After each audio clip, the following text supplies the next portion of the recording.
తెలియజేస్తూ ఉన్నాను.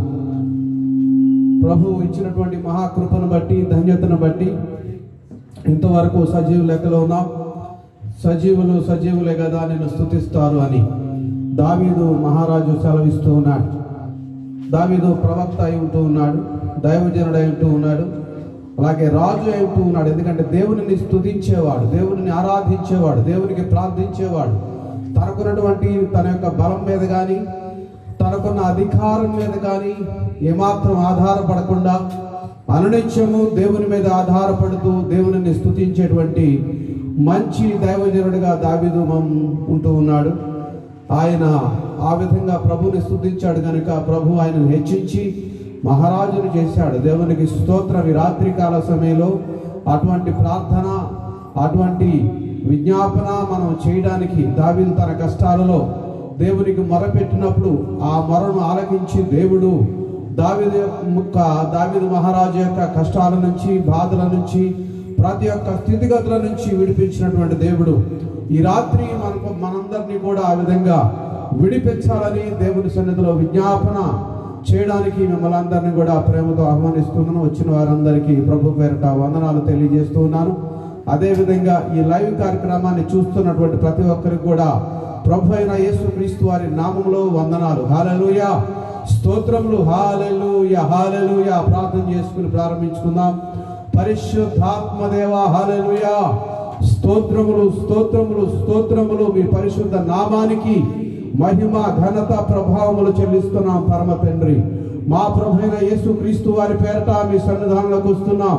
మీ సన్నిధి, సహవాసము, కృప, కనికరములను మాకు తోడుగా ఉంచినందుకే వందనాలు. అబ్రహామును మీరు పిలిచినప్పుడు అబ్రహాము మీ పిలుపుకు విధేయుడై ఎక్కడికి వెళ్ళాలో తెలియకుండానే నేను నీకు చూపించు దేశానికి వెళ్ళమన్నప్పుడు బయలుదేరాడు తండ్రి.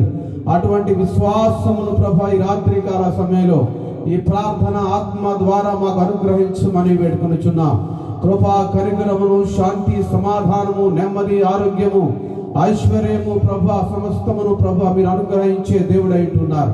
మా అందరికీ రాత్రికాల సమయంలో మీ పరిశుద్ధాత్మాభిషేకమును మా ప్రభు అయిన యేసుక్రీస్తు వారి పేరట అనుగ్రహించమని వేడుకొనుచున్నాను.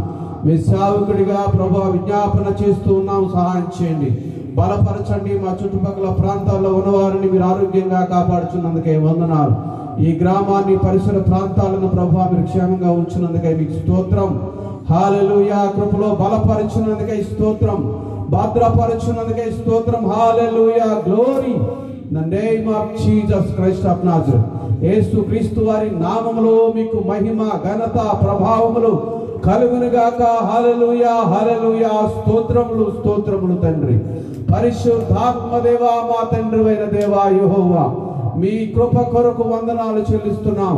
మీ కృప, కనికరమును, శాంతి, సమాధానము, నెమ్మది, ఆరోగ్యము ప్రభా ఈ ప్రాంతమంతా విస్తరించి ప్రభా ప్రజలు సంతోషముగా ఉండనట్లుగా ఆశీర్వదించమని మీ సేవకుడిగా వేడుకొనుచున్నాను. మా రాష్ట్రము, మా గ్రామం, మా దేశము సమస్తము ప్రపంచ దేశాల్లో ప్రజలు పడుతున్న బాధల నుంచి విడుదల కలుగునుగా కానీ వేడుకొనుచున్నాము తండ్రి. మా ప్రభువైన యేసుక్రీస్తు వారి నామములో ఈ రాత్రికాల సమయంలో మేము చేయబోయే విన్నపాలను మీరు ఆలకించి ప్రభా సమస్త కార్యములను జరిగించమని. హల్లెలూయా, హల్లెలూయా తండ్రి. ప్రజలు ఎంతో వేదనలో ఉన్నారు నాయన. మీ ప్రజలు, మీ చేత ఎన్నిక చేయబడిన మీ ప్రజలైనా వారు ఎవరైనా సరే, ఏ జాతికి చెందిన వారైనా, ఏ మతానికి చెందిన వారైనా వాళ్ళందరూ కూడా మీ బిడ్డలని ప్రభా మీ వాక్యంలో స్పష్టంగా మీరు వ్రాయించి ఉంచారు తండ్రి. ప్రతి ఒక్కరిని మీరు ప్రేమిస్తూ ఉన్నారు తండ్రి. అందుని బట్టి మీకు వందనాలు. ప్రతి ఒక్కరి మీద వెలుగును ప్రభా, రాత్రిని సమంగా చూపిస్తూ ఉన్నారు తండ్రి. మీకు వందనాలు ప్రభా. మీకు స్తోత్రములు చెల్లిస్తున్నాం తండ్రి. ప్రతి ఒక్కరిని కాపాడమని వేడుకొనుచున్నాం. మీ కరుణా హస్తపు నీడలో ప్రతి వారిని ఆశీర్వదించండి. వారి కుటుంబాల్లో కలిగిన ప్రతి లేమి నుంచి విడుదల దయచేయండి. సంపూర్ణమైన ఆశీర్వాదములు దయచేయండి. ప్రతి రోగపు దురాత్మ శక్తులను యేసుక్రీస్తు వారి రక్తములో లయపరుస్తున్నాము తండ్రి. మీ రక్తము వారి తలల మీద, వారి కుటుంబాల మీద ఉండునుగాక. ఏ రోగము కూడా ఏ గృహంలోనికి దరి చేరకుండా యేసుక్రీస్తు వారి నామంలో వారిని ముద్ర వేయండి తండ్రి. బలపరచండి. బలమైన మీ ఆత్మాభిషేకం వారికి దయచేయండి ప్రభా. మీరు ప్రేమించే దేవుడై ఉంటున్నారు, రక్షించే దేవుడై ఉంటున్నారు, స్వస్థపరిచే దేవుడై ఉంటున్నారు తండ్రి. స్వస్థత వారి కుటుంబాలలో ప్రవహించునుగాక. ప్రభా, ప్రతి రోగపు దురాత్మలు పారిపోవునుగాక. ఏ రోగము, ఏ దురాత్మ దరి చేరకుండా కుటుంబాల్లో సంతోషము, సమాధానము, నెమ్మది ఉండనుగాక. తండ్రి, సహాయం చేయమని వేడుకొనుచున్న ప్రభు. ఆహారం లేక రకరకాల పరిస్థితులలో ప్రభు ప్రజలు ఎంతో కష్టపడుతున్నారు తండ్రి. మీ ప్రజలు కష్టపడడం మీకు ఇష్టం లేదు నాయన. తండ్రి, వారికి సహాయం చేయండి, వారిని ఆశీర్వదించండి, వారికి కావలసిన ప్రతి అవసరం దయచేయండి, నిత్య అవసర వస్తువులు దయచేయండి, ప్రతి గృహము ఆశీర్వదించండి. బలమైన మీ ఆత్మతో అభిషేకించి మీ నామమునకు మహిమకరంగా జీవించినట్లుగా సహాయం చేయమని యేసుక్రీస్తు వారి నామములో ఈ విజ్ఞాపన ప్రార్థన ప్రారంభిస్తున్నాము తండ్రి. Amen, amen. Praise the Lord, praise the Lord, హల్లెలూయా.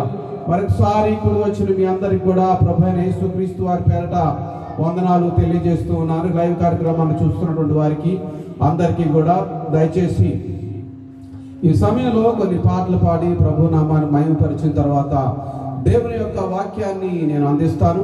దయచేసి అందరూ కూడా జాగ్రత్తగా వినాలని ప్రభు పేరట మనవి చేస్తూ ఉన్నాను. ప్రభు మనలందరినీ ఆశీర్వదించునుగాక. ఆమేన్, ప్రైజ్ ది లార్డ్. రండి. సమయంలో మా యొక్క ఆంటీ, అదేవిధంగా నా యొక్క సతీమణి, వారి యొక్క సహోదరి కొన్ని పాటలు పాడి ప్రభు నామాన్ని మహిమపరుస్తారు.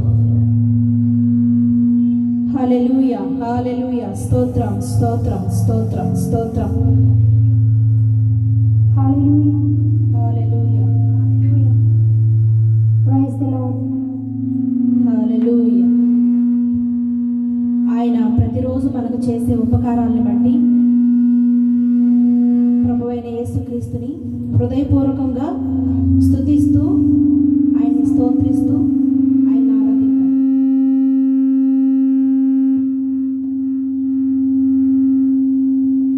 హల్లెలూయా.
నాకు కావాలయ్యా, నీ పరలోక అభిషేకం కావాలయ్యా అనే పాటను పాడుకుంటూ దేవుని నామాన్ని మహిమపరచుకుందాం.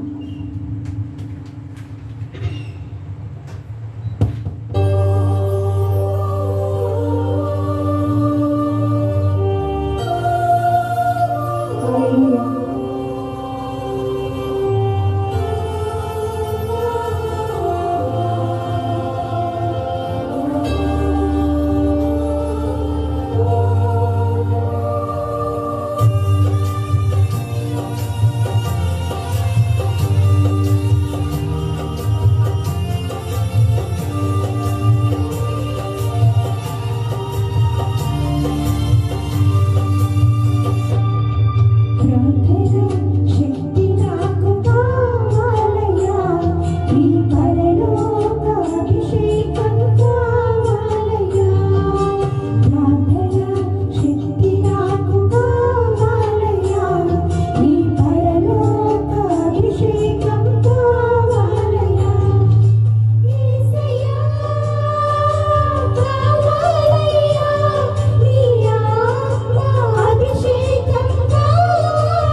ఈ చిన్నవాడిని అభిషేకించు, ఈ చిన్నవాడిని అభిషేకించు.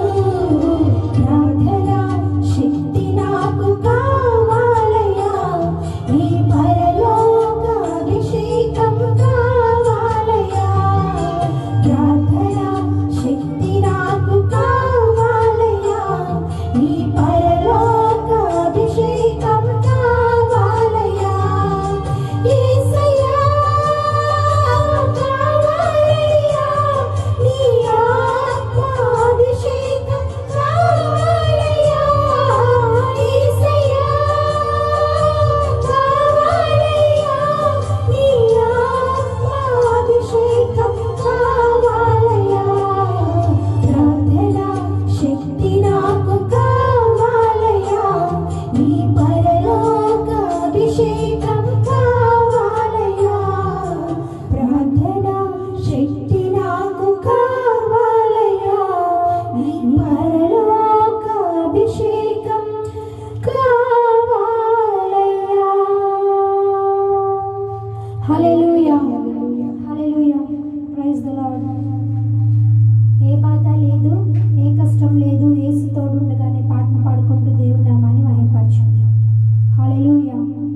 Praise the lord.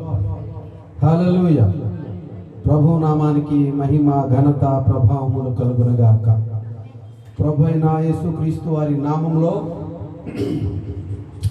మీ అందరికీ శుభాభివందనాలు తెలియజేస్తున్నాను. ఈ రాత్రికాల సమయంలో ప్రభు నామాన్ని మహిమపరచడానికి, ప్రభు నామాన్ని స్తుతించడానికి, ఆయన సన్నిధిలో మనకున్నటువంటి ఇబ్బందులను తొలగించుకొని ఆయన సన్నిధిలో మన బాధలు ఆయనకి తెలియజేసుకోవడానికి అనగా విజ్ఞాపన ప్రార్థన అనగా దేవుని సన్నిధిలో విజ్ఞాపన చేసుకోవడం అనగా ఒక విన్నపాన్ని, మనకేమైతే బాధలు ఉన్నాయో, కష్టాలు ఉన్నాయో ఆ విన్నపాన్ని తీసుకుని వెళ్ళి ఒక రాజకీయ నాయకునికో లేక ఒక ప్రభుత్వ అధికారికో మనం ఎలా ఇస్తామో, మనందరినీ సృజించినటువంటి దేవుని సన్నిధిలో మన విన్నపాన్ని తీసుకుని వెళ్ళి ఆయన సన్నిధిలో పెడుతూ ఉన్నాము. విజ్ఞాపన ప్రార్థన విజ్ఞాపన చేస్తున్నాం. దేవా, మా పరిస్థితి ఎలా ఉన్నది, మా పరిస్థితి ఈ విధంగా ఉన్నది కనుక నీవే మా సహాయకుడవు, మీరే మమ్మల్ని సహాయం చేసేవాడు అని చెప్పి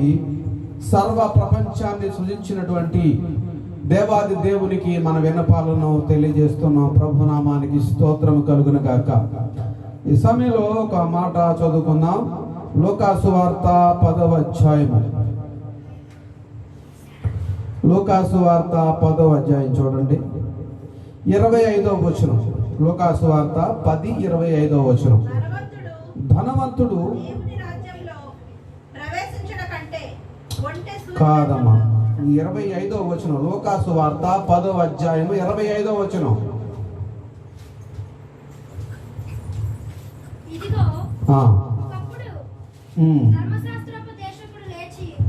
ఒకప్పుడు ధర్మశాస్త్రోపదేశకుడు లేచి, బోధకుడా, నిత్య జీవమునకు వారసుడగుటకు నేనేమి చేయవలనని ఆయనను శోధించుచు అడిగాను. అందుకు ఆయన, ధర్మశాస్త్రమందేమి రాయబడి ఉన్నది, నీవేమి చదువుచున్నావని అని అడుగగా అతడు, నీ దేవుడైన ప్రభువును నీ పూర్ణ హృదయముతోను, నీ పూర్ణ మనస్సుతోను, నీ పూర్ణ శక్తితోను, నీ పూర్ణ వివేకముతోను ప్రేమింపవలననియు, నిన్ను వలె నీ పొరుగు వారిని ప్రేమింపవలననియు రాయబడి ఉన్నదని చెప్పాను. ఇక్కడ ఈ ధర్మశాస్త్రాన్ని ఉపదేశకుడు, అప్పుడు ధర్మశాస్త్రం ఏం చేసేవాడు, ధర్మశాస్త్ర ఉపదేశకుడు అనగా ఒక లా చదివినటువంటి వాడు, ఒక లాయర్, ఏ సర్టెన్ లాయర్ అని ఉంటుంది ఇంగ్లీష్లో. And a certain lawyer, an expert in Mosaic law, stood up and tested him, saying, Teacher, what must I do inherit eternal life? నేను నిత్య రాజ్యానికి వారసుడనగుటకు ఏమి చేయాలి అని అడిగాడు. ఇతడు ధర్మశాస్త్రం మొత్తం క్షుణ్ణంగా తెలిసినటువంటి వాడు. ధర్మశాస్త్రం అనగా పాత నిబంధన గ్రంథంలో 5 కాండాలు. ప్రభువు అనగా తండ్రి అయినటువంటి దేవుడు, యెహోవా దేవుడు ఆనాడు మోషే ద్వారా ఇచ్చినటువంటి ఆజ్ఞలు ఏమని ఉన్నాయంటే, నిన్ను వలె నీ పొరుగువాడిని ప్రేమించాలి, నువ్వు నీ ఎదుటి వాడికి అన్యాయం చేయకూడదు, నరహత్య చేయకూడదు అని చెప్పి స్పష్టంగా రాయబడి ఉంది. నూతన నిబంధన గ్రంథానికి వచ్చేసరికి ప్రజలందరూ ఈ 10 ఆజ్ఞలన్నింటినీ కూడా దేవుడు 2 ఆజ్ఞల్లోకి తీసుకుని వచ్చాడండి. నీ దేవుడైన యెహోవాను నీవు నీ పూర్ణ ఆత్మతోనూ నీ పూర్ణ హృదయంతోనూ సేవింపవలెను, నిన్ను వలె నీ పొరుగువారిని ప్రేమించవలెనని రాయబడి ఉంది. అయితే ఇవన్నీ కూడా స్పష్టంగా నేను చేస్తున్నాను అన్నాడు. అయితే నా పొరుగువాడెవడు అని అడిగాడు. అంటే ఈ వ్యక్తి యేసు ప్రభు వారిని శోధించాలని అడుగుతున్నాడు. కొంతమంది సలహాలు అడుగుతారు కానీ సలహాలు ఎలా అంటే, ఆ సలహా చెప్పేవాడి కంటే నేనే గొప్పవాడిని, నేనే నీతిమంతుణ్ణి, నేనే తెలివైన వాడిని నిరూపించుకోవడానికి ఎదుటి వాడిని ఫూల్ చేయడానికి కొంతమంది కొన్ని అడుగుతూ ఉంటారు. అలాగే ఈ యొక్క వ్యక్తి లాయర్ కనుక, ధర్మశాస్త్రం మొత్తం తెలిసిన వాడు కనుక, ఆ లాని అందరికీ ప్రజలందరికీ పంచేవాడు కాబట్టి, దేవుని యొక్క ధర్మశాస్త్రాన్ని అందరికీ బోధించేవాడు కాబట్టి, యేసు ప్రభు వారి దగ్గరకు వచ్చి ఆయన శోధించాలని శోధిస్తూ అడిగాడు. అసలు నేను ఏంటి, అసలు నీ పరిస్థితి ఏంటి అని చెప్పి. నేను నా నిత్య జీవం కావాలంటే నేను ఏం చేయాలని చెప్పి అడిగాడు. అడిగితే అప్పుడు యేసు ప్రభువు ఇచ్చినటువంటి సమాధానం అక్కడ ఏమనుందంటే, నిన్ను వలె నీ పొరుగు వారిని ప్రేమించవలెను. నా పొరుగువాడెవడు అని అడిగాడు. అనగా నా ఇంటి పక్కన ఉన్నవాడు నా పొరుగువాడా, నా ఇంటి పక్కన ఉన్నవాడా? అలా కాదు. నా పొరుగువాడు ఎవడు అనగా ఎవరైతే ఆపదలో ఉంటారో, ఎవరైతే ఇబ్బందుల్లో ఉంటారో వాళ్ళని పరామర్శించి వాళ్ళకి సహాయం చేయాలని చెప్పి చెప్తూ ఉన్నాడు యేసు ప్రభువారు. చూడండి, కింద చదవండి. ఇంకా హల్లెలూయా. కింద చదవండి అమ్మా మాటలు 27వ వచనం కూడా చదవమ్మా.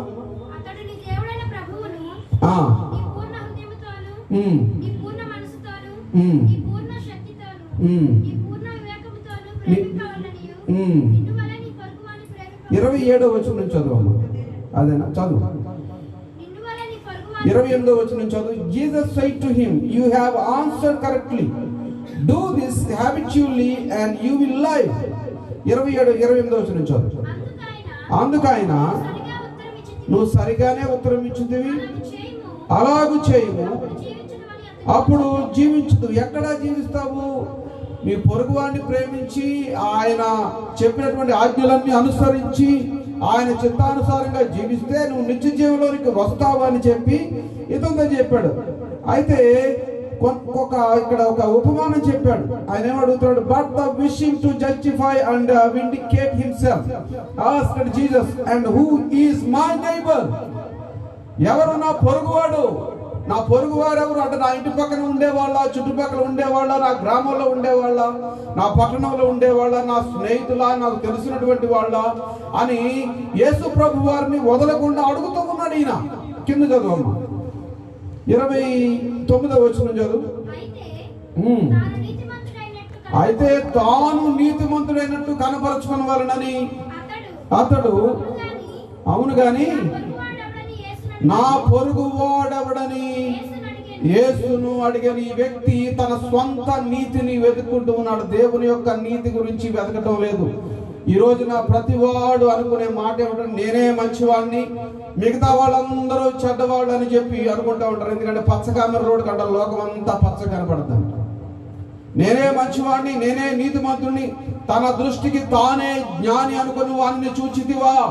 వాని కంటే మూర్ఖుడు సులభంగా లోపడతాడంట. మూర్ఖుడు సులభంగా లోపడతాడంట. ఈ తల్లిదండ్రుల యొక్క స్థితుల నుంచి తల్లిదండ్రుల్ని దూషించేవాడు, తల్లిదండ్రుల్ని హింసించేవాడు, వీళ్ళందరూ కూడా ఏమనుకుంటారంటే, నా తల్లిదండ్రులు ఏంటి, వాళ్ళు ఒట్టి ఫూల్స్, నేనే గొప్పవాడిని, నేనే చదువుకున్నాను, నేనే జ్ఞానవంతుడిని, నేనే నీతిమంతుడిని అనుకుంటూ ఉంటారు కొంతమంది. అనగా కని పెంచినటువంటి తల్లిదండ్రుల యొక్క స్థితిని బట్టి, అనగా ఉదాహరణకి పల్లెటూరులో ఉన్న వాళ్ళు ఉన్నారు అనుకోండి, వాళ్ళకి చదువు రాదు, ఈ వ్యక్తి బాగా చదువుకున్నాడు, లా చదివాడు, అన్ని చేశాడు కాబట్టి అనుకుంటున్నాడు ఇతను నేనే నీతిమంతుడిని, మిగతా వాళ్ళందరూ వేస్ట్ అని చెప్పి ఈ వ్యక్తి అనుకుంటూ ఉన్నాడు. అయితే యేసు ప్రభు వారు ఒక ఉదాహరణ ఇక్కడ మనకు తెలియజేస్తూ ఉన్నారు. 30వ వచనం చదవము. అందుకు యేసు ఇట్లా నేను ఒక మనుష్యుడు యెరూషలేము నుండి యెరికో పట్టణమునకు దిగి వెళ్ళుచు దొంగల చేతిలో చిక్కాడు.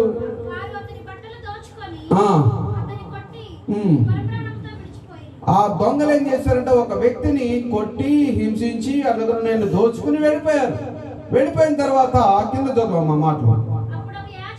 అప్పుడు ఒక యాజకుడు, అనగా దేవుని యొక్క సేవకుడు, చదవండి, ఆ త్రోవను వెళ్ళుచు తటస్థించెను. అతనిని చూచి, ఎవరిని?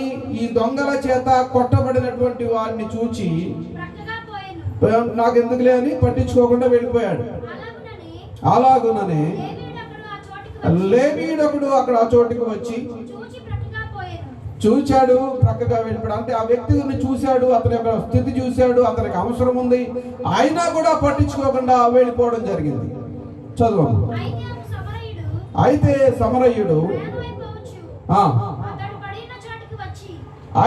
సమరయుడు ప్రయాణమైపోవచ్చు, అతడు పడి ఉన్న చోటికి వచ్చి అతనిని చూచి అతని మీద జాలిపడి దగ్గరకు పోయి నూనెయు ద్రాక్షారసమును పోసి అతని గాయములను కట్టి తన వాహనం మీద ఎక్కించుకొని ఒక పూట కోళ్ల వాని ఇంటికి తీసుకొని పోయి అతన్ని పరామర్శించిన, అంటే అతని బాగోగులు చూశాడు ఇతను సమరయుడు.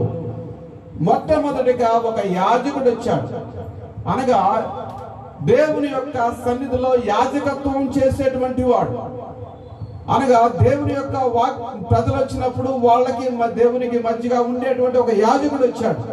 తర్వాత ఒక లేవీయుడు వచ్చాడు. లేవీయుడు కూడా యాజక దీనికి సంబంధించినటువంటి వాడు, యాజకుల కుటుంబానికి సంబంధించిన వాడే.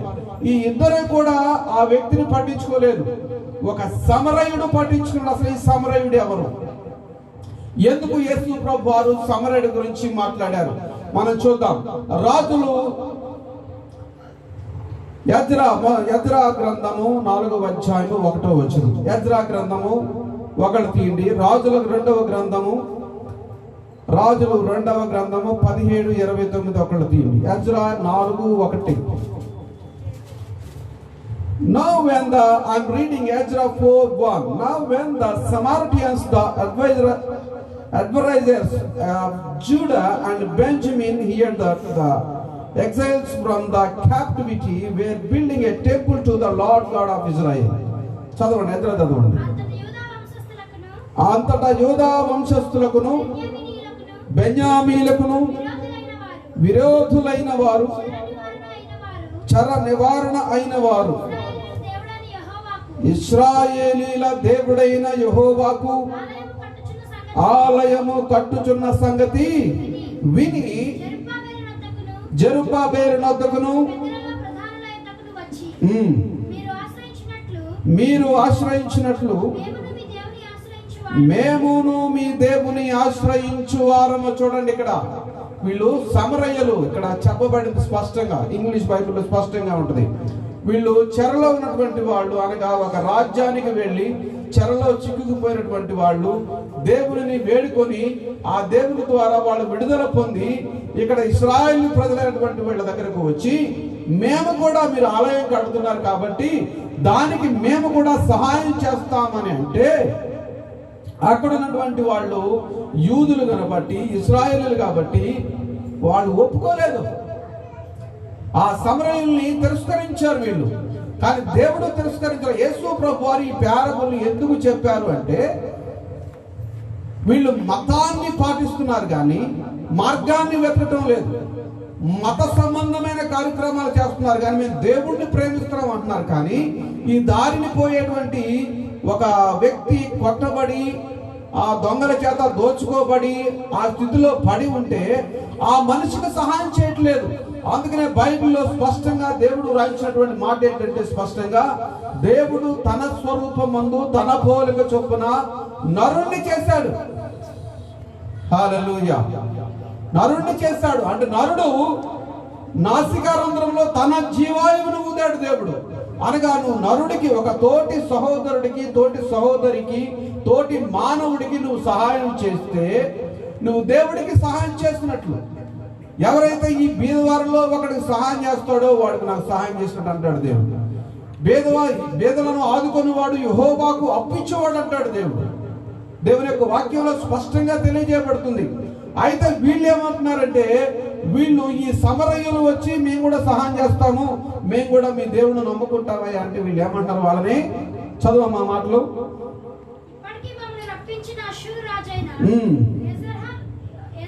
మేము ఆ రాజుల దగ్గరికి పోతాము, వాళ్ళ దగ్గరికి పోతాం, కానీ మీ సహాయం మాకు అక్కర్లేదని చెప్పి అక్కడ ఉన్నటువంటి ఆ సమరయ్యలను తిరస్కరించారు వీళ్ళు.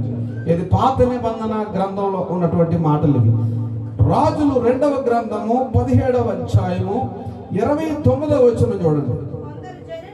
కొందరు జనులు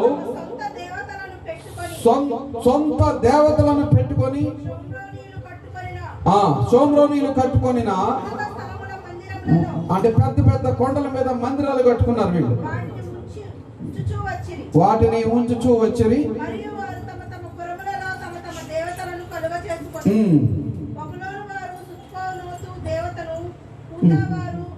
29 చదువు చాలు చదవండి. Samaritan had made every nation in the cities where they lived. ఎక్కడైతే వాళ్ళు జీవించారో వాళ్ళు విగ్రహాలు, సమరయులు విగ్రహాలను పూజించుకున్నటువంటి వాళ్ళు, విగ్రహారాధన చేసుకున్నటువంటి వాళ్ళు. ఎందుకంటే వీళ్ళు తిరస్కరించబడ్డారు కాబట్టి వీళ్ళు ఏం చేసుకున్నారంటే ఒక విగ్రహాన్ని తయారు చేసుకుని ఈ దేవుని దగ్గరికి రావడానికి అడ్డంగా ఉన్నారు. వీళ్ళు మతాధిపతులు, మత సంబంధంగా ప్రవర్తించే వాళ్ళు విగ్రహాలను నిలబెట్టి, నువ్వు పాపివి, నేను పరిశుద్ధుడిని, నేను బలిపీఠ మీద ఉంటాను, నువ్వు కింద ఉండు, అంత దూరంలో ఉండు, నీ మీద జలం జల్లుతాను, అవతలకు పోయినటువంటి ఈ రోమన్ క్యాథలిక్ వాళ్ళు ఆ రోజుల్లో చేసేవాళ్ళు. దానికి మార్టిన్ లూథర్ అనేటువంటి భక్తుడు బైబిల్ గ్రంథం ఈ విధంగా చెప్పబడటం లేదు, బైబిల్ గ్రంథంలో వాక్యం ఈ విధంగా లేదు, వాక్యానికి విరుద్ధంగా మీరు ఈ చేస్తున్నారని చెప్పి ఆయన వాళ్ళని తిరస్కరించి గొప్ప రెవల్యూషన్ తీసుకొచ్చాడు. ఆయన అనగా బైబిల్ని మనుషుల చేతికి ఇచ్చేవాడు కాదు, బైబిల్ మనిషి చేతికి ఇవ్వకుండా నీ పాపం పోయిందని చెప్పి ఈ ఫాదర్ అనబడే వ్యక్తి రోమా క్యాథలిక్ సంఘంలో, వాళ్ళు క్రిస్టియన్స్ కాదండి, జాగ్రత్తగా గమనించండి, క్యాథలిక్స్ అంటారు వాళ్ళు. ఇప్పటికీ చూడండి RCM అని ఉంటుంది, రోమన్ క్యాథలిక్ అని ఉంటుంది. ఎందుకంటే నేను ఒక సంఘాన్ని విమర్శించడం లేదు, కానీ జరిగినటువంటి చరిత్ర నేను మీకు తెలియజేస్తూ ఉన్నాను. ఏమంటారంటే రోమన్ క్యాథలిక్స్ అంటారు కానీ క్రిస్టియన్స్ అంటారు వాళ్ళు. ఎవరైతే యేసు క్రీస్తుని రక్షకునిగా అంగీకరిస్తారో వాళ్ళు క్రైస్తవులు అనబడతారు కానీ క్యాథలిక్స్ అనబడరు. క్యాథలికిజం అనేది అది ఒక డిఫరెంట్ ఒక మతానికి సంబంధించింది, వాళ్ళు సొంత మతాన్ని ఏర్పాటు చేసుకున్నారు. కానీ యేసు ప్రభు యొక్క విగ్రహాన్ని మాత్రం వాళ్ళు వాడుకుంటూ ఉన్నారు. ఏ విగ్రహానికైనా అనగా యేసు ప్రభు విగ్రహానికైనా లేకపోతే ఇంకొక విగ్రహానికైనా నువ్వు దండం పెడితే ఏ విగ్రహము రెస్పాండ్ కాదు. ఈవెన్ యేసు ప్రభు విగ్రహం దగ్గరికి వెళ్ళి నువ్వు కింద నుంచి పైదాకా నువ్వు మోకరిల్లి ప్రార్థన చేసినా దానికి ఆన్సర్ రాదు. కేవలం ఆత్మతో సత్యంతో నువ్వు ప్రార్థన చేస్తే, యేసు ప్రభు అని చెప్పినటువంటి మాట సమరయ స్త్రీతోటి, ఏ సమరయులనైతే వీళ్ళు తిరస్కరించారో అదే సమరయ గ్రామానికి వెళ్ళి అదే సమరయ స్త్రీతోటి యేసు ప్రభు వారు మాట్లాడినప్పుడు ఈ సమరయ స్త్రీ ఏమంటుందంటే, ఏ విధంగా ఇక్కడ చదవబడినటువంటి వాక్యంలో వాళ్ళు కొండల మీద అక్కడక్కడ విగ్రహాలను చేసుకుని వాళ్ళు పూజిస్తూ ఉన్నారు, మా పితరులు ఆ కొండల మీద గుట్టల మీద ఆరాధించారు, అయితే మేము అక్కడ కాదు ఆరాధించేది అని అడిగింది. అడిగినప్పుడు యేసు ప్రభు వారు చెప్పినటువంటి మాట ఏమిటంటే, అమ్మా ఒక కాలము వచ్చుచున్నది, యూదుల చేత, ఇశ్రాయేలు చేత, మతాధిపతుల చేత తిరస్కరించబడినటువంటి సమరయుల యొక్క జాతికి చెందినటువంటి ఒక స్త్రీతో యేసు ప్రభు వారు మాట్లాడుతూ చెప్పినటువంటి మాట ఏమిటంటే, ఒక కాలము వచ్చుచున్నది అనగా ఇప్పుడు వచ్చేది, దేవునిని ఆరాధించువారు ఆత్మతోనూ సత్యముతోనూ ఆరాధించవలెను అని చెప్తూ ఉన్నారు యేసు ప్రభు వారు. దేవునికి స్తోత్రం కలుగును గాక.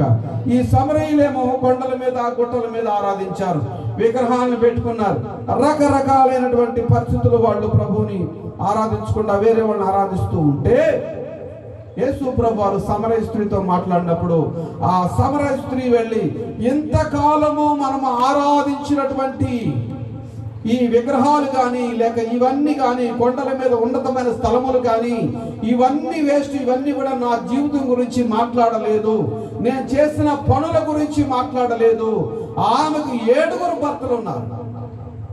ఆమెకు ఎంతమంది 7 భర్తలు ఉన్నా కూడా యేసు ప్రభు వారు ఆమెని విమర్శించకుండా ఏమన్నాడంటే, నీవు మారు మనసు పొందాలి. ఆయన మాట్లాడుతుంటేనే ఆవిడికి మారు మనసు వచ్చేసింది. అనగా వీళ్ళు ఏమనుకుంటారంటే, కొంతమంది మేమే నీతిమంతులము, మతాన్ని ప్రకటించేవాళ్ళు, మతానుసారంగా వెళ్ళేవాళ్ళు ఏమనుకుంటారంటే, మేమే నీతిమంతులము, మేమే గొప్పవాళ్ళము, మేమే పరిశుద్ధులము, మీరందరూ పాపులని చెప్పి కొంతమంది విశ్వాసులు కూడా అలాగే తయారయ్యారు. ఎవరితో మాట్లాడకూడదు, మనమే పరిశుద్ధులం అంటారు. కానీ యేసు ప్రభు వారు ఎవరితో మాట్లాడుతున్నారు అక్కడ? ఆవిడ యొక్క హృదయాన్ని ఎలా మార్చగలిగాడు? ఆవిడతో మాట్లాడితేనే కదా మార్చగలిగింది. అందుకే యేసు ప్రభు అంటారు, నిన్ను వలె నీ పొరుగు వారిని ప్రేమించమన్నారు. వాళ్ళ ఆపదలో మనం ఆదుకోవాలి, వాళ్ళకున్నటువంటి అవిశ్వాసంలో మన విశ్వాసంలో నడిపించాలి, దేవుని యొక్క వాక్యాన్ని స్పష్టంగా వాళ్ళకి మనం తెలియజేయాలి.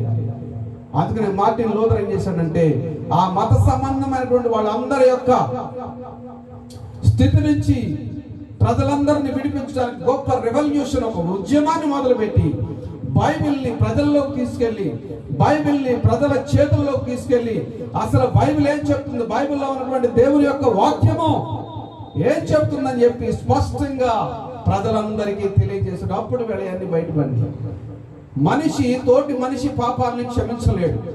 మనిషి పాపాన్ని క్షమించడానికి పరిశుద్ధమైన రక్తం అవసరం. ఆ రక్తం యేసుక్రీస్తు వారు కార్చారు. ఆ వాక్యమైనటువంటి ఈ బైబిల్ గ్రంథంలో ఉన్నటువంటి ఆ వాక్యమై ఉన్న యేసుక్రీస్తు గురించి మనుషులందరూ తెలుసుకోవాలని చెప్పి మార్టిన్ లూథర్ అనే భక్తుడు ప్రతి ఒక్కరి చేతుల్లోకి బైబిల్ వెళ్ళేలా చేశాడు. అంతకుముందు ఈ ఆర్సీఎం వాళ్ళు ఏం చేసేవాళ్ళు అంటే, బైబిల్ అనేది మీరు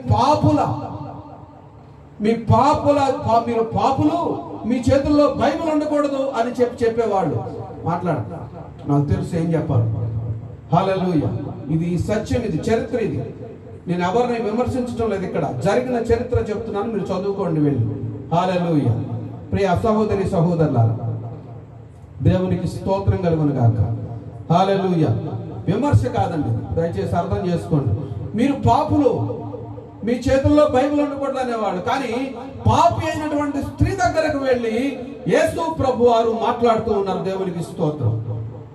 యేసు ప్రభు వారు చెప్తూ ఉన్నారు, మీరు ఎక్కడికి వెళ్ళక్కర్లేదు, మీరు ఆత్మతో సత్యముతో దేవుని ఆరాధించాలి అని.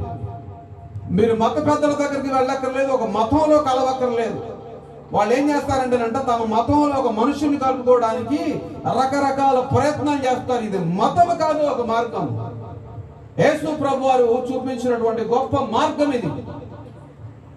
మనుషులందరినీ ఒక మతానికి సంబంధించినటువంటి వాళ్ళు, ఒక దేనికో సంబంధించినటువంటి వాళ్ళు ఏం చెప్తారంటే, నువ్వు పాపి అని చెప్తారు. కానీ పరిశుద్ధుడైనటువంటి దేవుడు అంటాడు, నీ పాపివి, నేను పరిశుద్ధుడను, నేను నిన్ను ప్రేమిస్తూ ఉన్నాను, నువ్వు నా దగ్గరికి రమ్మని ప్రభు ఆహ్వానిస్తూ ఉన్నాడు. దేవునికి స్తోత్రం కలుగునుగా. అంతేగాని వాళ్ళలాగా మతాధికారులాగా నువ్వు దూరంగా ఉండు, నువ్వు అక్కడికి వెళ్ళు. ఈ యేసు ప్రభు వారిని శోధించేటువంటి ధర్మశాస్త్ర ఉపదేశకుడు కూడా అటువంటి వాడే. నేను గొప్ప మతాధికారిని, నీవెవడవు, నీకు ధర్మశాస్త్రం తెలుసా, నాకే అన్నీ తెలుసు అంటున్నాడు. అందుకని యేసు ప్రభు వారు చెప్పినటువంటి మాట ఏమిటంటే, పొరుగువాడి యొక్క ఉపమానం చెప్పాడు. పొరుగువాడు అవిశ్వాసి, పొరుగువాడు పాపంలో ఉన్నాడు, దరిద్రతలో ఉన్నాడు, అవసరతలో ఉన్నాడు, వాడి యొక్క స్థితి ఏమి బాగలేదు. అటువంటి వాడి దగ్గరికి వెళ్ళి మనం మాట్లాడాలి. అటువంటి వారి యొక్క హృదయాన్ని మార్చాలి. అటువంటి వాడికి మనం సహాయం చేయాలని చెప్పి బైబిల్ చెప్తుంది స్పష్టంగా. యేసు ప్రభువారు స్వయంగా చెప్పారు. దేవునికి స్తోత్రం కలుగును గాక. అంతేగాని నువ్వు పాపివి, 6 అడుగుల దూరం ఉండి అంటున్నారు. ఈ కరోనా వచ్చినప్పుడు 6 అడుగుల దూరం మెయింటైన్ చేయండి అంటున్నారు. కరోనా భయంతో దూరం అవుతున్నారు, కానీ పాపానికి దూరంగా జరగటం లేదు. పాపులను ప్రేమించడానికి వచ్చారు, పాపులను శిక్షించడానికి యేసు ప్రభువారు రాలేదు. ఈ మనుషులు మతి తప్పి గతి తప్పి ప్రవర్తిస్తూ ఉన్నారు. ఏమనంటే, నువ్వు పాపివి, నువ్వు దూరంగా ఉండు అని. చూడండి, మేము పరిశుద్ధులమని చెప్పి బలిపీఠాల మీద నిలబడి దూరంగా ఉండి జలం జల్లేటువంటి వాళ్ళు ఎక్కువయ్యారు. ఇప్పుడు విమర్శించే వాళ్ళు ఎక్కువయ్యారు. కానీ బైబిల్ స్పష్టంగా తెలియజేస్తూ ఉంది, విమర్శించను, నేను ఎవరిని కూడా విమర్శించను. యేసు ప్రభు వారు ఈమె చేసినటువంటి పని గురించి చెప్పాడు, కానీ నువ్వు పనికిమాలిన దాను అని చెప్పి ఆవిడతో అనలేదు. ఆవిడ యొక్క హృదయాన్ని ఆయన ప్రేమ కలిగినటువంటి మాటలతో మార్చాడు. దేవునికి స్తోత్రం కలుగును గాక.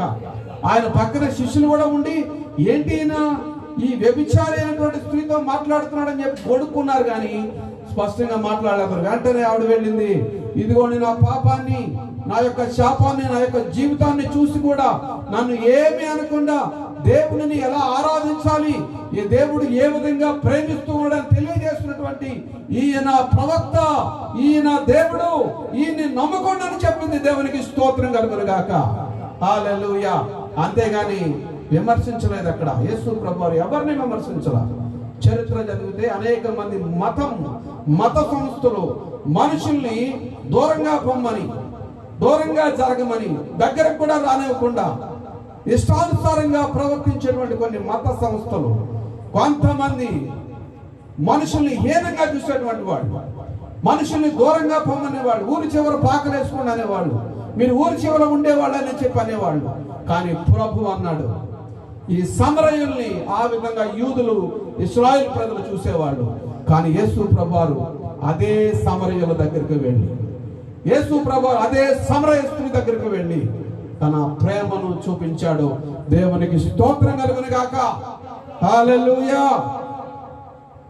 పల్లెటూరులో చూస్తే, పట్టణాల్లో చాలా మందికి తెలియటం ఈ జనరేషన్కి. నా చిన్నతనంలో పల్లెటూరులో చూస్తే, అరే మీరందరూ కూడా అంటరాని వాళ్ళు దూరంగా ఉండండి, దూరంగా ఊరి చివరి ఇల్లు కట్టుకోండి, కానీ మా ఇళ్లలో మాత్రం పని చేయండి అనేటువంటి వాడు.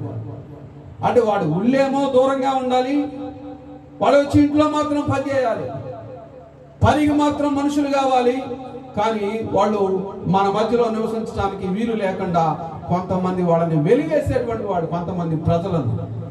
అర్థం చేసుకోండి ప్రియ సహోదరి సహోదరులారా, యేసు ప్రభువారు ఎవరిని కూడా వెలివేసినటువంటి వాడు కాదు. దేవుడు లోకమును ఎంతో ప్రేమించను. ఎంత ప్రేమ అంటే అది కొలవలేని ప్రేమ, వెలగట్టలేని ప్రేమ, అంతము లేని ప్రేమ, అగాపే ప్రేమ. అగాపే అనగా అంతము లేనిది. అగాపే అనగా ప్రాణాన్ని బలిగా ఇచ్చేది. నీ కొరకు నా కొరకు మనము చేస్తున్నటువంటి పాపముల దోషముల కొరకు ప్రాణాన్ని బలిగా అర్పించేటువంటి ప్రేమ. దేవునికి స్తోత్రం కలుగును గాక. హల్లెలూయా. ప్రియ సహోదరి సహోదరులారా, అంటరానితనము, ఒక చిన్నప్పుడు ఒక సామెత, అంటరానితనము నేరము అని. ఎందుకంటే ఆ రోజుల్లో అంటరానితనం ఉండేది. అనగా అంటుకోకూడదు, ఫలానా జాతికి చెందిన వాళ్ళని అంటుకోకూడదు, ఫలానా కులానికి చెందిన వాళ్ళని అంటుకోకూడదు. వాళ్ళని అంటుకుంటే వాళ్ళ యొక్క పాపం మనకు అంటుకుంటుంది, లేక ఏదో అంటుకుంటుంది అని చెప్పి రకరకాల ప్రచారాలు చేసేవాళ్ళు. ఈ యూదులు కూడా అదే విధమైనటువంటి ప్రచారంలో ఉండి సమరయుల్ని ప్రేమించేటువంటి వాళ్ళు కాదు.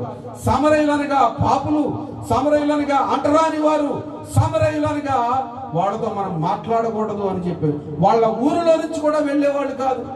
ఉదాహరణకి 10 మైళ్ళు ఉందనుకోండి, వాళ్ళ ఊరు సమరయ పట్టణం మీద నుండి వెళితే వీళ్ళు 100 మైళ్ళు చుట్టూ తిరిగి వెళ్ళేవాళ్ళు.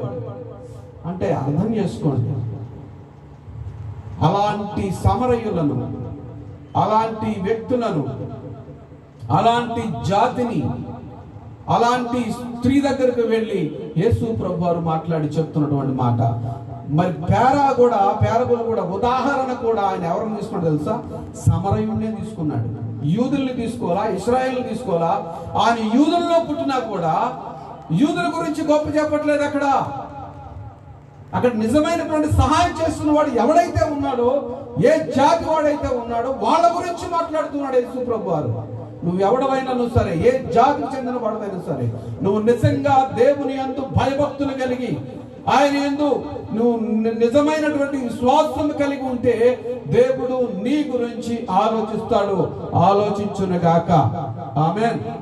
హల్లెలూయా. ప్రియ సహోదరి సహోదరులారా, నీ జాతికి, నీ కులానికి, లేకపోతే నిన్ను వెలివేసినటువంటి వీళ్ళందరి వైపు చూడొద్దు. నువ్వు నిన్ను ప్రేమించే యేసు ప్రభు వైపు చూడాలి. మనుషులు ఈరోజు ప్రేమిస్తారు, రేపు ద్వేషిస్తారు. భార్య ఈరోజు ప్రేమించవచ్చు, రేపు ద్వేషించవచ్చు. భర్త ఈరోజు ప్రేమించవచ్చు, రేపు ద్వేషించవచ్చు. బిడ్డలు, ఇంకా ఎవరైనా సరే, స్నేహితులైనా సరే. మనుషుల ప్రేమ శాశ్వతం కాదు. మనుషుల ప్రేమ శాశ్వతం కాదు. దేవుని ప్రేమ శాశ్వతం. ఆయన నిన్న నేడు ఏకరీతిగా, నిరంతరం ఏకరీతిగా ఉండే దేవుడు. ఆయన మనల్ని ప్రేమించేవాడు, ప్రేమిస్తూనే ఉంటాడు. దానికి ఉదాహరణగా ఆయన కలువరి శిలువలో నీ కొరకు నా కొరకు ప్రాణము పెట్టినటువంటి వాడు. తన స్నేహితుడి కొరకు ప్రాణము పెట్టి వానికంటే ఎక్కువగా ఎవడనో లేడో. దేవునికి స్తోత్రం. హల్లెలూయా. యేసు ప్రభువారు ఆ విధంగా ప్రేమించాడు కాబట్టి మన కొరకు ప్రాణం పెట్టాడు. యేసు ప్రభువారి తర్వాత ఆయన శిష్యులు వెళ్ళారు. ఎక్కడికి వెళ్ళారు ఆయన శిష్యులు? హల్లెలూయా. చూడండి ఒక మా వాక్య భాగం, అపోస్తలుల కార్యములు 8వ అధ్యాయం 25వ వచనం. యేసు ప్రభువారి శిష్యులు కూడా, శిష్యుల్లో పేతురు అనేటువంటి వాడు ఏమంటాడంటే, అపోస్తలుడైన పేతురు కూడా, నేను అన్యజనుల దగ్గరికి వెళ్ళను, వాళ్ళను ముట్టుకోను, వాళ్ళని అసలు వాళ్ళ వీధిలోకి వెళ్ళను, నేను వాళ్ళంతా పాపులు, మేము పరిశుద్ధులము అనుకుంటున్నాడు పేతురు కూడా. కానీ దేవుడు అన్నాడు ఒకటే మాట, అపోస్తలుల కార్యములు 10వ అధ్యాయంలో దేవుడు అన్నమాట, చతుష్పాద జంతువుల యొక్క దర్శనము పేతురు చూచినప్పుడు దేవుడు ఆకాశం నుండి మాట్లాడుతున్నాడు ఒక స్వరం ద్వారా. నువ్వు ఆ జంతువులన్నింటినీ చంపుకు తినమంటే నేను యూదుడను, నేను ఇటువంటి వాటిని తిననంటే దేవుడు పవిత్రపరిచిన వాటిని అనగా దేవుడు ప్రేమించే ప్రజలను నువ్వు తిరస్కరిస్తే నీకు పరలోక రాజ్యము లేదని స్పష్టంగా పేతురుకి దేవుడు తెలియజేస్తూ ఉన్నాడు. వారు ఎవరైనా సరే, వాళ్ళు ఎవరైనా, ఏ జాతికి చెందిన వారైనా, ఏ మతానికి చెందిన వారైనా, ఏ దేశానికి చెందిన వారైనా, ఏ ప్రాంతానికి చెందిన వారైనా దేవుడు అందరినీ ప్రేమిస్తూ ఉన్నాడు. అందరి కొరకు యేసుక్రీస్తు వారు తన ప్రాణాన్ని పణంగా పెట్టారు. దేవునికి స్తోత్రం కలుగును గాక.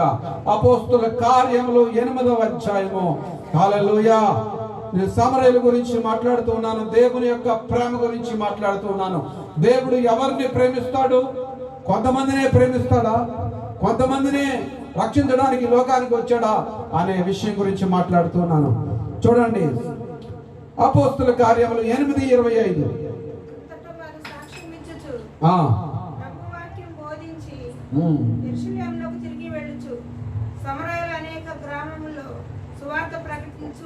ఎక్కడ ప్రకటిస్తున్నారు? సమరయుల అనేక గ్రామములలో. మనం ఇందాక చదవబడినటువంటి వాక్యం ఎజ్రా గ్రంథంలోను రాజుల గ్రంథంలోను చదవబడిన వాక్యంలో వాళ్ళు తృణీకరించబడి,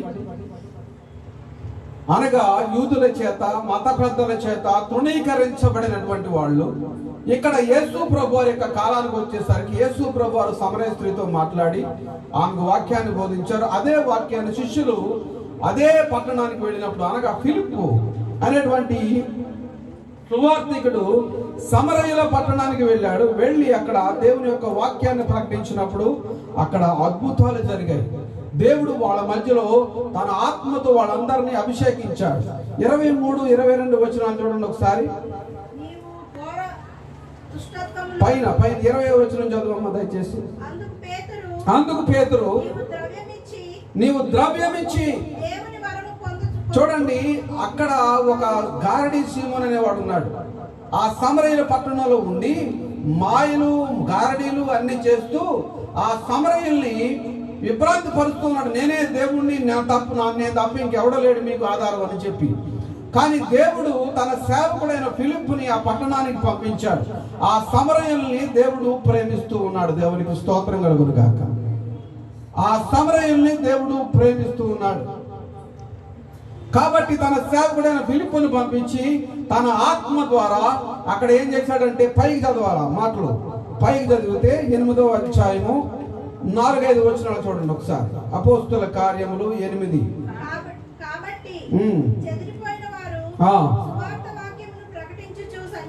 సువార్త వాక్యమును ప్రకటించుచు సంచారం చేసిరి. అప్పుడు ఫిలిప్పు ఎక్కడికి వెళ్ళాడు? సమరయ పట్టణానికి వెళ్ళాడు. హల్లెలూయా.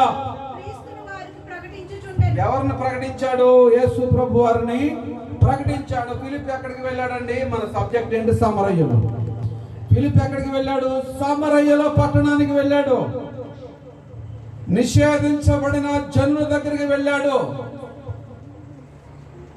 యూదులు, ఇశ్రాయేలీలు వాళ్ళని ముట్టుకోకూడదు, తాకకూడదు అన్నటువంటి వాళ్ళ దగ్గరికి వెళ్ళాడు. ఎందుకంటే యేసు ప్రభు యొక్క ప్రేమ, ఆత్మ అభిషేకము ఉన్నటువంటి దైవజనుడు, సేవకుడు కనుక వాళ్ళ మధ్యలోకి వెళ్ళి దేవుని యొక్క సువార్తను దేవుని ఆత్మ ద్వారా ప్రకటించినప్పుడు అక్కడ అద్భుతాలు జరిగాయి. దేవునికి స్తోత్రం కలుగును గాక.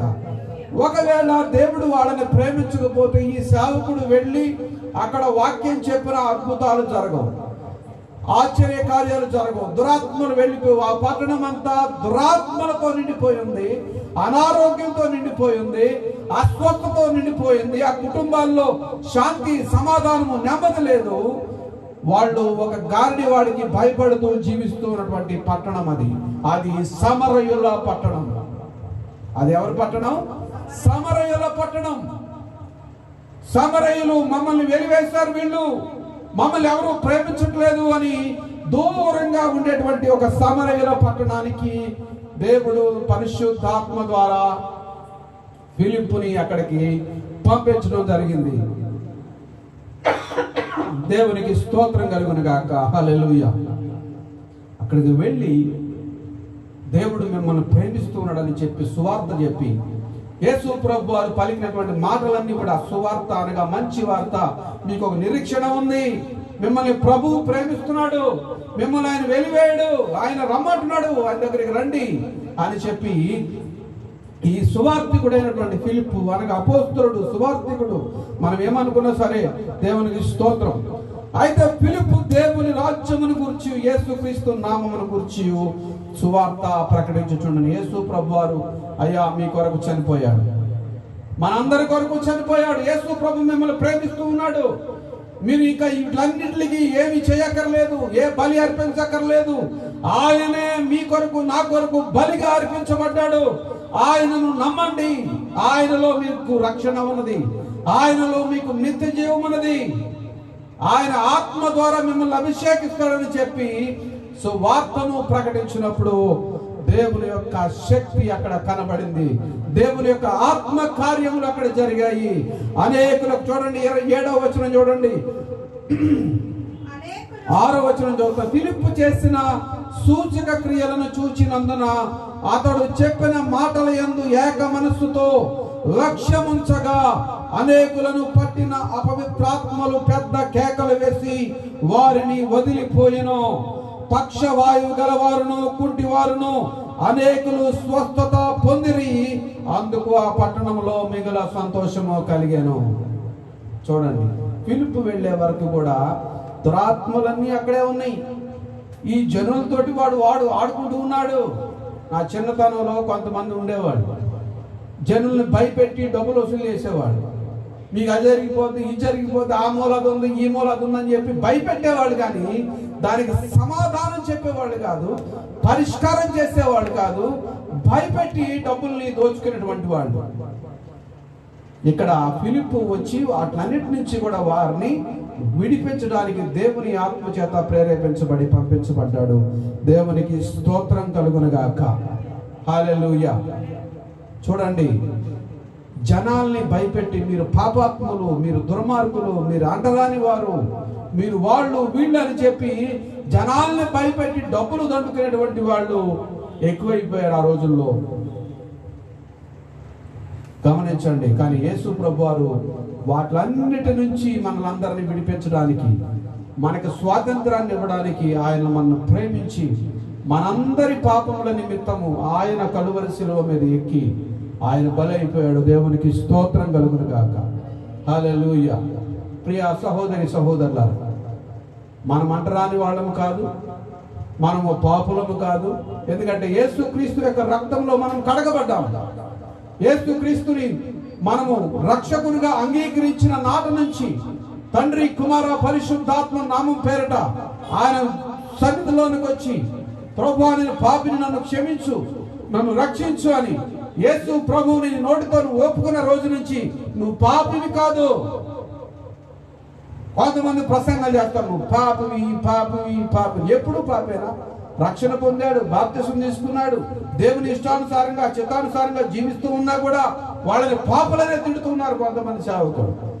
పాపము నుంచి విడుదల కలిగింది మనకి, పాపం నుంచి రక్షించబడ్డాము. అందుకనే ఎవరైనా అడిగితే నువ్వు రక్షించబడ్డావా అని అడుగుతారు. ఎందుకంటే యేసుక్రీస్తు యొక్క నామంలో రక్షణ ఉన్నది, యేసుక్రీస్తు యొక్క నామంలో ప్రేమ ఉన్నది. ఒక పాపిని ఆయన ప్రేమిస్తూ ఉన్నాడు, ఆయన పాపాన్ని ద్వేషిస్తూ ఉన్నాడు, కానీ పాపిని ద్వేషించడం లేదు. ఒక మనుషుణ్ణి మనం ద్వేషిస్తూ ఉంటాం. వీడు ఫలానా వాడండి, వీడు హంతకుడండి, వీడు దొంగండి, వీడు అదండి, వీడు ఇదండి అని చెప్పి మనిషి తోటి మనిషిని విమర్శిస్తూ ఉంటాడు. కానీ దేవుడు వాళ్ళని ప్రేమిస్తూ ఉన్నాడు. వాళ్ళ యొక్క హృదయాలను మార్చి, వాళ్ళ యొక్క జీవితాలను మార్చి, వాళ్ళ కొరకు తను పెట్టినటువంటి ప్రాణాన్ని చూపించి, ఆయన త్యాగాన్ని వారికి చూపించి వారిని రక్షిస్తూ ఉన్నాడు. ఆయన దేవుడు కనుక దేవునికి స్తోత్రం కలుగును గాక. మనుషులను ఏం మాట్లాడతాం? వాడు దొంగని అంటాం, వాడు జైలుకి వెళ్ళాడు అంటాం, లేదా వీడు హంతకుడు అంటాం, రకరకాలుగా మాట్లాడుతూ ఉంటాం. కానీ దేవుడు మాట్లాడు. దేవుడు మనల్ని ప్రేమిస్తూ ఉన్నాడు. మనల్ని బాగు చేయడానికి, మనలో ఉన్నటువంటి అవిధేయత అనే పాపాన్ని తీసివేయడానికి, అవలక్షణాలను తీసివేయడానికి, మనలో ఉన్న సాతాను సంబంధమైనటువంటి ఆలోచనలన్నిటి నుంచి మనల్ని విడిపించడానికి ఆయన కలువరి శిలువలో చనిపోయాడు. ఈ రాత్రి నీవు ఆయన నమ్మితే, ఆయన చిత్తానుసారంగా జీవించడానికి తీర్మానం చేసుకుంటే ప్రభువు నిన్ను ప్రేమిస్తాడు. ప్రభువు నిన్ను శిక్ష నుంచి తప్పించి, ప్రభువు నిన్ను విడిపించి, నీకున్నటువంటి దురలవాట్ల నుంచి నిన్ను విడిపిస్తాడు, నీకున్నటువంటి అవిధేయత నుంచి విడిపిస్తాడు, నీకున్నటువంటి అసాంఘికమైన కార్యకలాపాల నుంచి విడిపిస్తాడు. ఆయన ఆత్మ ద్వారా ఈ కార్యాలన్నీ జరుగుతాయి. దేవునికి స్తోత్రం కలుగును గాక. ఈ సమరయులు ఆ విధంగా ఉండేటువంటి వాళ్ళు, ఈ సమరయుల యొక్క స్థితి ఆ విధంగా ఉంటే, సమరయుల పట్టణానికి దేవుని సేవకులు వెళ్ళి ఆయన యొక్క ప్రేమ కలిగినటువంటి సువార్తను ప్రకటించినప్పుడు ఆ సమరయులు లోబడి యేసుక్రీస్తుని రక్షకునిగా అంగీకరించి తాము చేస్తున్నటువంటి పాప కార్యాలన్నీ కూడా విడిచిపెట్టి, తాము చేస్తున్నటువంటి అనేక రకాలైనటువంటి కార్యక్రమాలన్నీ కూడా విడిచిపెట్టి దేవుని సన్నిధికి వచ్చారు. అప్పుడు ఆ పట్టణంలో మిగుల సంతోషం కలిగింది. వాళ్ళ జీవితాల్లో సంతోషము, సమాధానం వచ్చింది. వాళ్ళ జీవితాల్లో ఆశీర్వాదం వచ్చింది. వాళ్ళు అనుకున్నారు, మమ్మల్ని ప్రేమించే వాళ్ళు ఎవరు లేరు అనుకున్నారు. కానీ యేసు వాళ్ళని ప్రేమిస్తూ ఉన్నాడని చెప్పి ఆయన సేవకుడైనటువంటి ఫిలిప్పు వెళ్ళి సువార్త ప్రకటించినప్పుడు, ప్రియ సహోదరి సహోదరులు, తరతరాలుగా వాళ్ళు నిషేధించబడినటువంటి జనులుగా ఉన్నారు. కానీ యేసు యొక్క ప్రేమ వాళ్ళ జీవితాలను మార్చింది. గమనించండి, అనేక రకాలుగా జనులు ఈ రోజున అంటరానితనానికి గురవుతూ ఉన్నారు, హింసకు గురవుతూ ఉన్నారు, సోషల్ డిస్టెన్స్ గురవుతున్నారు. ఇప్పుడంటే ఈ కరోనా వల్ల సోషల్ డిస్టెన్స్, కానీ నా చిన్నతనం నుంచి నేను ఎరుగుతున్నాను, పల్లెటూరులో నేను పుట్టాను కాబట్టి వాళ్ళని హింసించేటువంటి వాళ్ళు, దూరంగా ఉండమనేటువంటి వాళ్ళ కొరకు ప్రత్యేకంగా ఒక గ్లాసులు, ఒక చెంబులు, లేక ఈ పళ్ళాలు పెట్టేటువంటి వాళ్ళు. వాళ్ళు తిన్న ప్లేట్లో మేము తినం, వాళ్ళు తిన్న హోటల్లో మేము తినం, ఇవన్నీ జరుగుతూ ఉండేవి. కానీ ఈ రోజున ప్రభువుని నమ్మి, ప్రభు చిత్తానుసారంగా, ప్రభు యొక్క వాక్యానుసారంగా జీవించే ప్రజలకి గౌరవం లభించింది. ఎవరి వల్ల? యేసుక్రీస్తు ప్రభు వల్ల. ఆయన సన్నిధికి రా, ఆయన నీ పాపాలను కడిగి వేస్తాడు.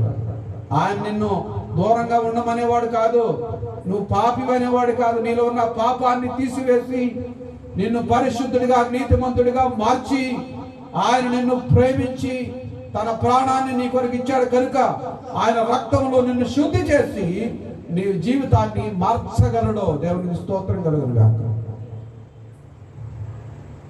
ఇటువంటి మాటలు వినుచున్నటువంటి నీవు నీ జీవితాన్ని రాత్రి మార్చుకోమని దేవుని సేవకుడిగా నేను మనవి చేస్తూ ఉన్నాను, విజ్ఞప్తి చేస్తూ ఉన్నాను.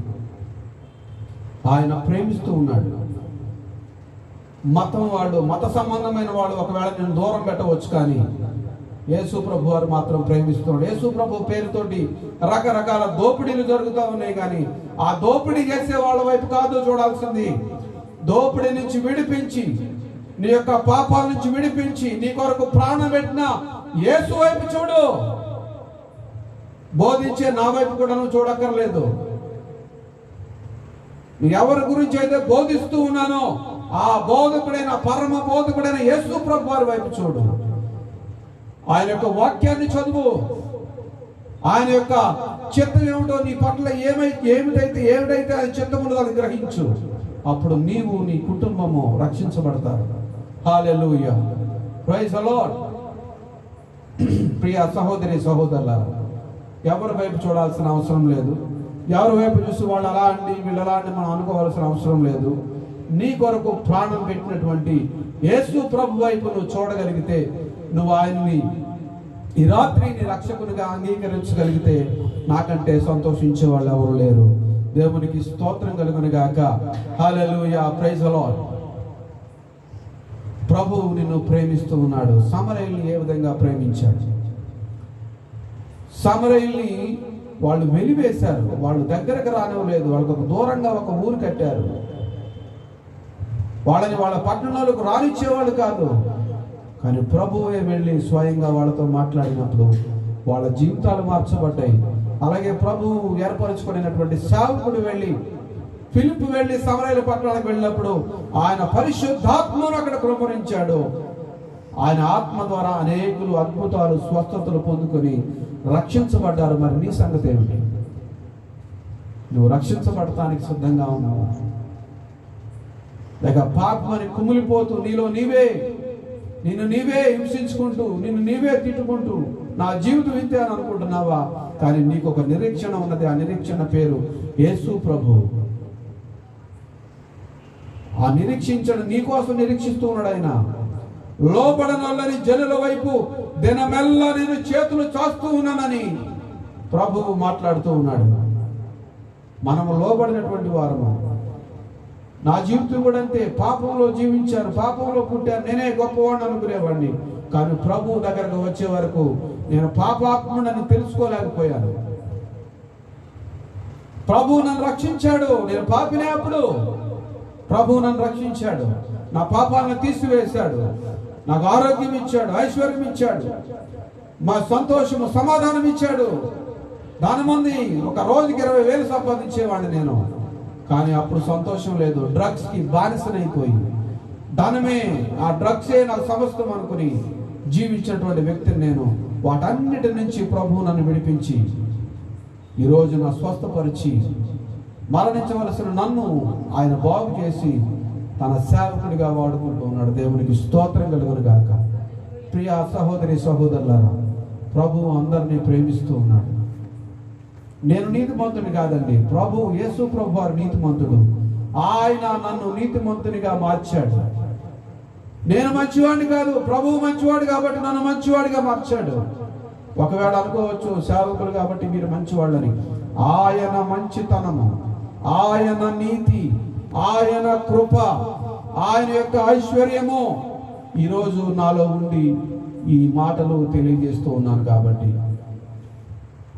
ఆయనే నాలో ఉన్నాడు. ఆయన యొక్క ఆత్మ ద్వారా మనలో నివసిస్తూ ఉన్నాడు. నీలో కూడా ఉండడానికి ఇష్టపడుతూ ఉన్నాడు. నువ్వు ఇష్టపడుతున్నావా? నువ్వు ఈ రాత్రి దేవుణ్ణి ఆహ్వానిస్తావా? యేసు క్రీస్తు నీ కొరకు ప్రాణం పెట్టినటువంటి దేవుడు.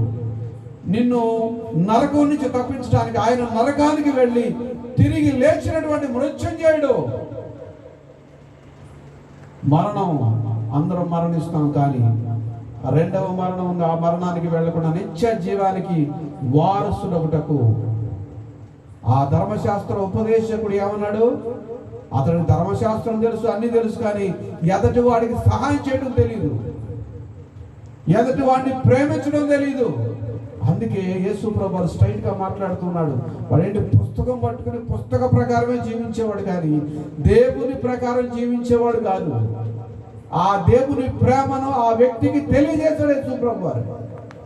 నువ్వు ధర్మశాస్త్ర ఉపదేశకుడివే, లాయర్వే, మంచిగా మాట్లాడతావు, మంచిగా అందరినీ విమర్శిస్తావు, నీవే నీతిమంతుడు అనుకుంటావు, కానీ నీ నీతి పనికిరాదు. నీలో దేవుని ప్రేమ ఉండాలి.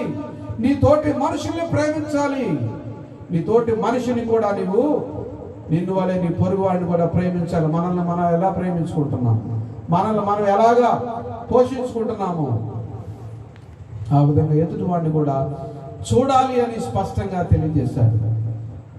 ఈ ధర్మశాస్త్రం బోధిస్తున్నా కూడా నిత్య జీవానికి వెళ్తానని నమ్మకం అతనికి లేదు. చూడండి, ధర్మశాస్త్రం బోధిస్తున్నాడు అనగా దేవుని యొక్క వాక్యాన్ని బోధిస్తున్నాడు, కానీ ఆ వాక్యాన్ని బోధిస్తూ కూడా నిత్య జీవం అంటే కూడా ఎలా వెళ్ళాలో కూడా దానికి వారసులవుటకు, దాంట్లో ప్రవేశించడానికి అర్హత ఏమిటో కూడా ఇతనికి తెలియదు. అటువంటి అంధకారంలో చాలా మంది ఉన్నారు ఈ రోజున. దేవుని సేవ చేస్తున్నామని చెప్పుకున్నారు. తన బిడ్డలను హింసించేవాడు ప్రతివాడు కూడా దేవుని సేవ చేస్తానని చెప్పినటువంటి వాడు ఉన్నారని చెప్పి యేసు ప్రభు వారు స్పష్టంగా మాట్లాడారు. ఆలోచన చేయండి. తోటి వారిని ప్రేమించాలి, తోటి వారిని రక్షించాలి, తోటి వారికి మనం పొందుకున్న ఆనందాన్ని, మనం పొందుకున్న సంతోషాన్ని తోటి వారికి పంచాలి. అది దేవుని చిత్తము, అది దేవుని ప్రేమ. ఆ విధంగా దేవుడు ప్రేమిస్తూ ఉన్నాడు. కాబట్టి ఆ సమరయుడి గురించి అని చెప్పాడు. సమరయుల్ని వెలివేసినటువంటి ఇశ్రాయేలు ప్రజలకు బుద్ధి రావాలని యేసు ప్రభు వారు ఆ సమరయుడి గురించే తీసుకుని మాట్లాడారు. ఏ మనిషి కూడా నిషేధింపదగిన వాడు కాదు.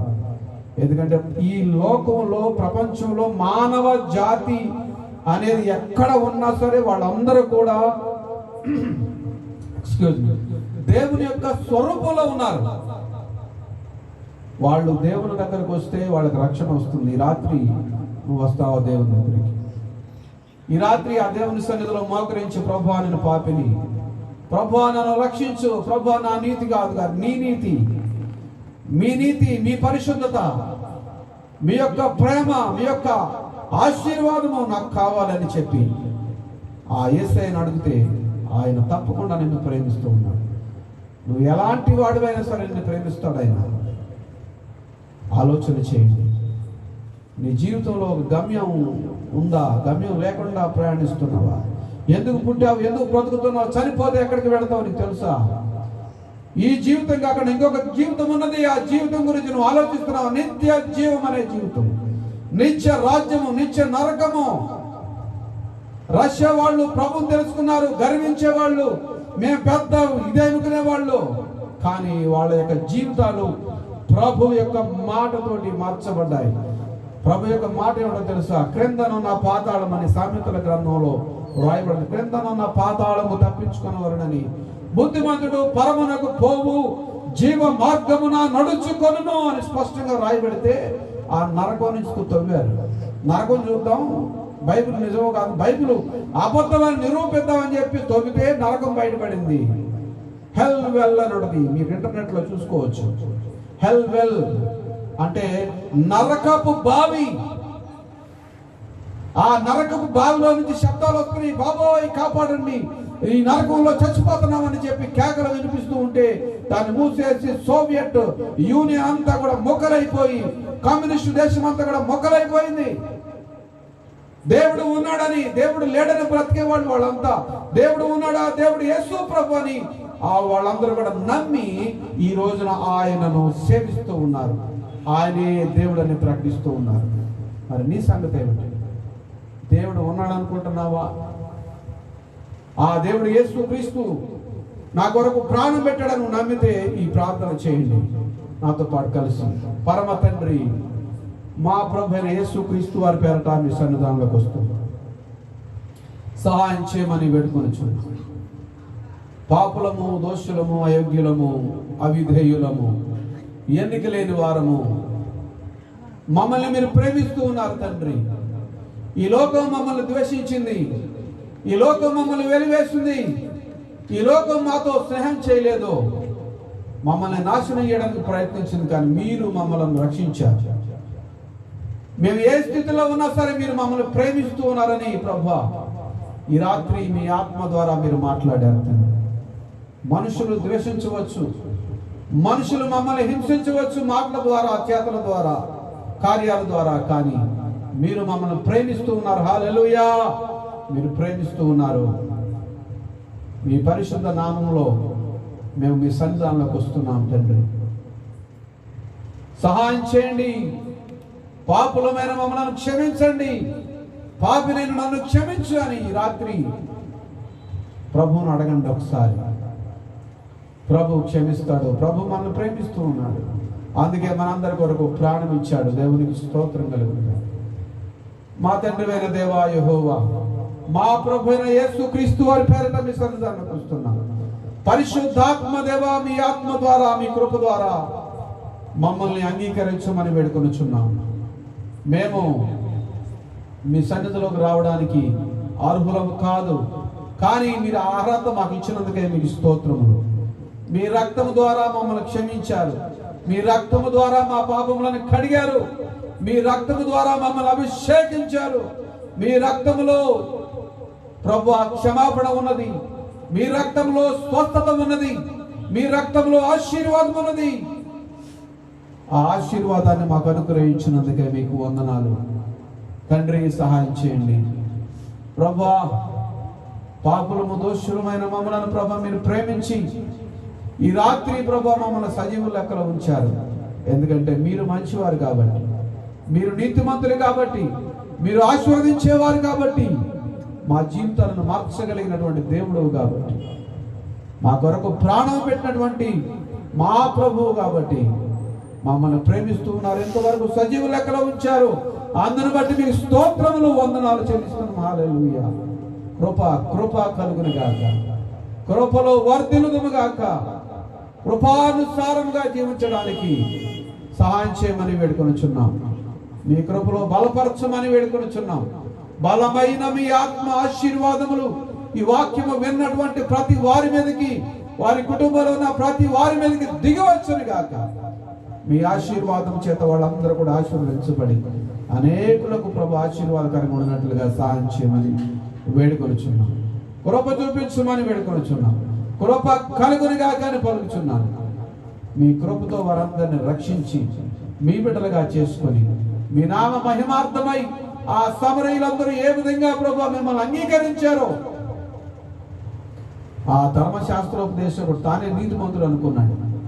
కానీ మీరు స్పష్టంగా మాట్లాడారు, నీ నీతి పనికిరాదని, నీ యొక్క స్థితిని పనికిరాదని, దేవుని ప్రేమ ప్రతి వారిలో ఉండాలని మీరు మాట్లాడారు. లేవీయుడు యాజకుడు కూడా సహాయం చేయలేదు, కానీ ఒక సమరయుడు సహాయం చేశాడు. ఎందుకంటే అతనిలో మీ ఆత్మ ఉన్నది కనుక. మీ ఆత్మ నడిపింపు, గ్రహింపు ఈ రాత్రి అనేకులకు దయచేయండి. బలపరచండి, దీవించండి. బలమైన మీ ఆత్మ అభిషేకమును అనుగ్రహించండి. ప్రతి కుటుంబంలో ప్రభు వారికి ఏదైతే కొదువుగా ఉన్నదో అవన్నీ కూడా దయచేయబడును గాక. వారి కుటుంబాల్లో ప్రభు ఆహారము ప్రభు సమస్తమును ప్రభు సమృద్ధిగా దయచేయమని మీ సేవకునిగా వేడుకొనుచున్నాను. మీ కృప కనికరమును, శాంతి సమాధానము, నెమ్మదిని, ఆరోగ్యమును, ఐశ్వర్యమును అనుగ్రహించమని వేడుకొనుచున్నాను.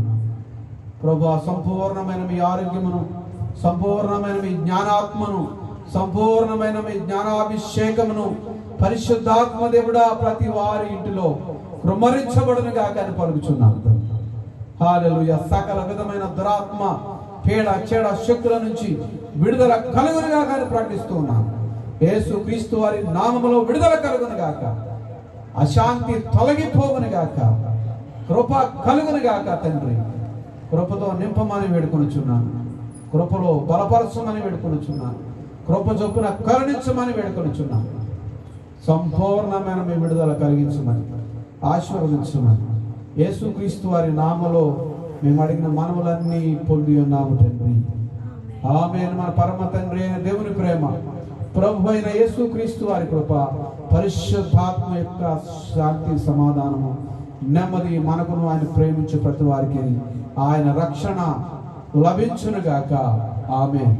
యేసు రక్తమే చేయము, సిలువ రక్తమే చేయము. ప్రభు అయిన యేసుక్రీస్తు వారి నామమునకు మహిమ ఘనత కలుగునుగాక. అపవాది క్రియలకు అనంతరాశనం కలుగునుగాక. ప్రభు అయిన యేసుక్రీస్తు వారి నామమునకే జయం కలుగునుగాక. Amen. Amen. Praise the Lord. Thank you so much. God bless you all. Amen. Praise the lord.